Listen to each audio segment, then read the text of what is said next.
Selamat pagi semuanya. Semoga semuanya dalam keadaan sehat.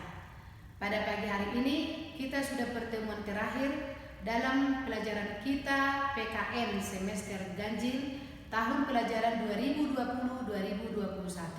Kita sekarang sudah pertemuan yang ke-16, masih tetap bab 3 bagian C tentang melaksanakan prinsip-prinsip kedaulatan sesuai dengan Undang-Undang Dasar Negara Republik Indonesia tahun 1945. Pada materi C ini ada 4 hal yang kita bahas. Yang pertama sudah kita bahas pada minggu-minggu yang lewat tentang perkembangan demokrasi di negara Republik Indonesia. Yang kedua tentang perkembangan sistem pemerintahan di negara Indonesia. Dan yang ketiga mengenai lembaga-lembaga negara di negara Republik Indonesia. Dan yang keempat yang sekarang kita akan bahas mengenai hubungan lembaga-lembaga di negara Republik Indonesia. Mari kita bahas sekarang yang keempat. Reformasi yang diawali tahun 1998 telah menghasilkan antara lain yaitu amandemen. Amandemen ini artinya perubahan. Undang-Undang Dasar Negara Republik Indonesia tahun 1945 yang menyempurnakan peraturan-peraturan dasar tentang tatanan negara, pembagian kekuasaan, penambahan lembaga negara yang diharapkan dapat mewujudkan prinsip mengawasi dan menyeimbangkan atau check and balance antara lembaga-lembaga negara dengan mekanisme hubungan yang serasi dan harmonis. Bentuk saling mengawasi dan saling imbang antar lembaga negara dapat terlihat dari bentuk hubungan antar lembaga negara seperti diuraikan berikut ini. Kita lihat bagian A, yaitu MPR dengan DPR dan DPD. Apa hubungan lembaga MPR dengan DPR dan DPD? Keberadaan MPR dalam sistem perwakilan dipandang sebagai ciri yang khas dalam sistem demokrasi di Indonesia. Keanggotaan MPR yang terdiri atas anggota DPR dan anggota DPD menunjukkan bahwa MPR merupakan lembaga perwakilan rakyat karena keanggotaannya dipilih dalam pemilihan umum.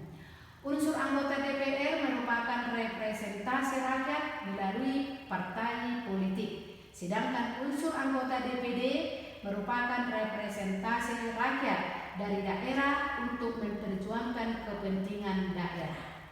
Sebagai lembaga, MPR memiliki kewenangan mengubah dan menetapkan undang-undang dasar, memilih presiden dan atau wakil presiden hal terjadi kekosongan jabatan presiden dan atau wakil presiden, melantik presiden dan atau wakil presiden, serta memberhentikan presiden dan atau wakil presiden menurut Undang-Undang Dasar. Khususnya mengenai penyelenggaraan sidang MPR berkaitan dengan kewenangan untuk memberhentikan presiden dan atau wakil presiden. Proses tersebut hanya bisa dilakukan apabila didahului oleh pendapat DPR yang diajukan pada MPR. Secara umum dapat disimpulkan bahwa pada prinsipnya MPR, DPR, dan DPD merupakan wakil rakyat. Ketiga lembaga negara ini memiliki hubungan yang erat karena anggota MPR merupakan anggota DPR dan DPD, sehingga pelaksanaan tugas MPR juga menjadi tugas anggota DPR dan DPD saat berkedudukan sebagai anggota MPR. Nah, sudah jelas di sini hubungan MPR dengan DPR dan DPD, di mana MPR itu adalah anggotanya dari DPR dan DPD. Nah, sekarang kita akan membahas bagian A, yaitu DPR dengan Presiden, DPD, MPR, dan Mahkamah Konstitusi atau MK. Nah, hubungan DPR dengan Presiden, DPD, dan Mahkamah Konstitusi terlihat dalam hubungan tata kerja antara lain sebagai berikut. 1. menetapkan undang-undang. Kekuasaan DPR untuk membentuk undang-undang harus dengan persetujuan Presiden, termasuk Undang-Undang Anggaran dan Pendapatan Negara atau APBN. Dewan Perwakilan Daerah atau DPD juga berwenang ikut mengusulkan, membahas, dan mengawasi pelaksanaan undang-undang berkaitan dengan otonomi daerah. DPR dalam menetapkan APBN juga dengan mempertimbangkan pendapat DPD atau Dewan Perwakilan Daerah. Yang kedua, pemberhentian Presiden. DPR memiliki fungsi mengawasi Presiden dalam menjalankan pemerintahan. Apabila DPR berpendapat bahwa Presiden melanggar Undang-Undang Dasar Negara Republik Indonesia tahun 1945, DPR dapat mengajukan usul pemberhentian Presiden kepada MPR.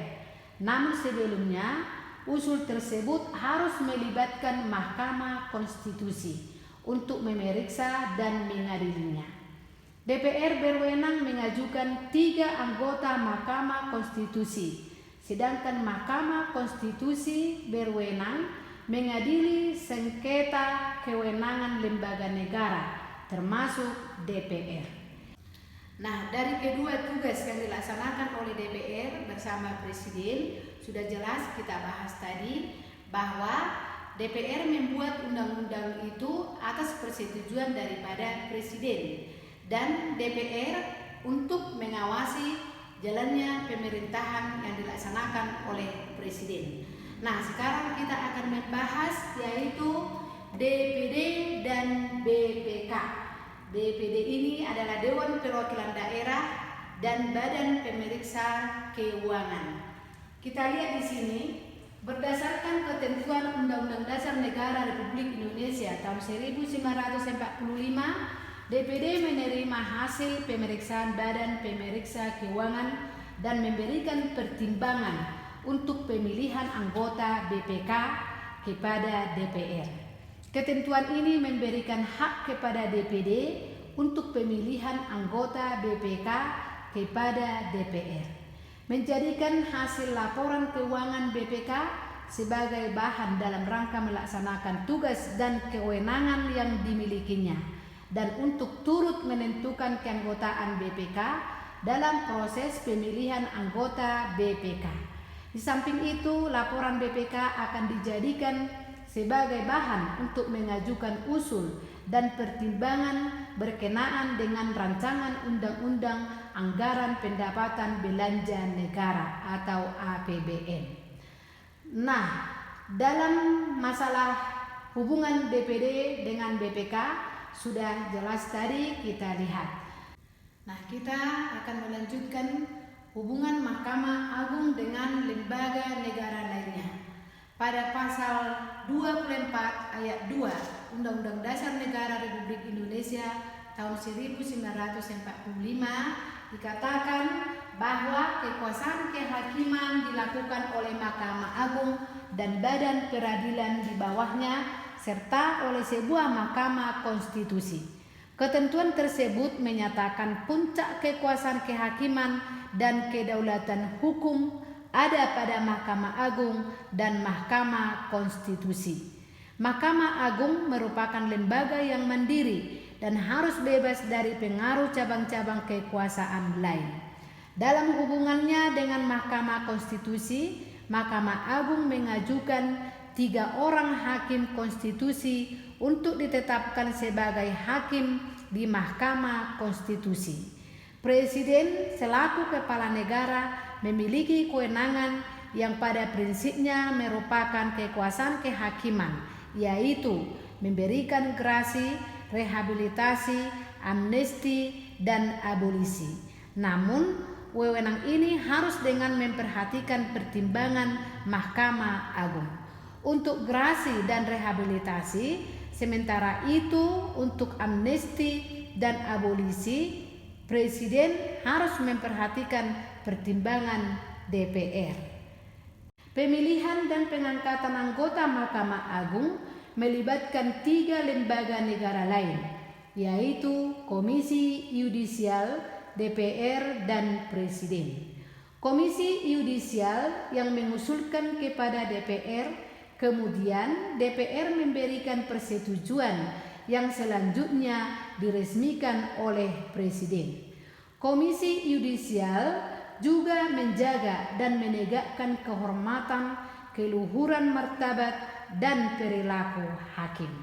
Itulah yang merupakan hubungan dari lembaga Mahkamah Agung dan lembaga-lembaga negara yang ada di negara Indonesia. Kemudian kita bahas mengenai Mahkamah Konstitusi dengan Presiden, DPR, BPK, BPD, Mahkamah Agung, dan Komisi Yudisial. Inilah semua nama-nama lembaga negara di negara Republik Indonesia. Selanjutnya pasal 24C ayat 1 Undang-Undang Dasar Negara Republik Indonesia tahun 1945 menyebutkan bahwa salah satu wewenang Mahkamah Konstitusi adalah untuk memutus sengketa kewenangan lembaga negara yang kewenangannya diberikan Undang-Undang Dasar. Karena kedudukan MPR sebagai lembaga negara, maka apabila MPR bersengketa dengan lembaga negara lainnya yang sama-sama memiliki kewenangan yang ditentukan oleh Undang-Undang Dasar, maka konflik tersebut harus diselesaikan Mahkamah Konstitusi. Dengan kewenangan tersebut jelas bahwa Mahkamah Konstitusi memiliki hubungan tata kerja dengan semua lembaga negara. Nah, di sini jelas kita lihat bahwa Mahkamah Konstitusi lah lembaga yang dapat menyelesaikan semua sengketa-sengketa yang ada pada lembaga-lembaga yang ada di negara Indonesia. Hubungan tersebut yaitu apabila terdapat sengketa antara lembaga negara atau apabila terjadi proses uji material yang diajukan oleh lembaga negara pada Mahkamah Konstitusi. Demikianlah pembahasan kita pada pagi hari ini mengenai hubungan lembaga-lembaga di negara Republik Indonesia. Nah, sekarang tugasmu di rumah, catat ke dalam buku catatanmu yang sudah Ibu jelaskan dari papan tulis atau dari buku PKN kelas 9 dari halaman 87 sampai dengan halaman 89 dan halaman 90 dan 91 mengenai rangkuman.